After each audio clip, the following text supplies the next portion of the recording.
با نظرداشت موجودیت اشیاء خام برای استحصال خشت پخته در شهر لوکان تعداد کارخانه‌های خشتبراری همساله افزون می‌گردد.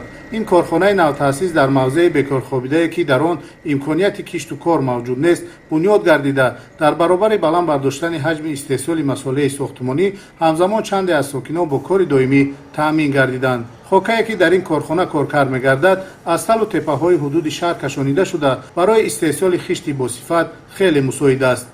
رهبریت کارخانه تکنولوژیای معاصر را از جمهوری مردمی چین وارد کرده اکثر عملیات طریق خودکار انجام داده می شود.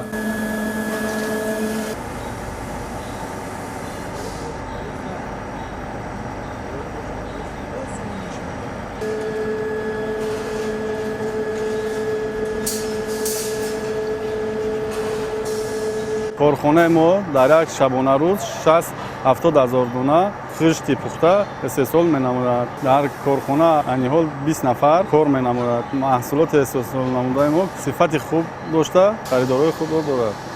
در مرحله اولی به کار انداختن کارخانه بیش از 20 نفر متخصصان محلی جلب گردیده در آینده با فراخ گردیدن اقتدار استحصالی علاوه نفران کارجو با شغل تامین خواهند شد. ما سکنه شهر لوکان خصوصا از آن هستیم که در منطقه ما چنین گروه و کارخانه ها فعالیت میکنند. من چند مدت میشود در این کارخانه فعالیت میکنم. برای ما سر محل معاش تامین کرده میشود. از این سال ما زندگی ما پیش میبریم. ندار خودم به جناب عالی پرزیدنت تاجیکستان میرسانیم که همین کارخانه ها تأسیسیدن. ما کاری میکنیم به طور اتوماتیک اجرا میشود. برای ما خیلی آسان است. صفت محصولات استحصال نموده کارخانه جوابگو به طلبات بوده نسبت به دیگر شهر و ناحیه‌های منطقه با نرخ‌های دسترس پیشنهاد خریداران کرده می شود.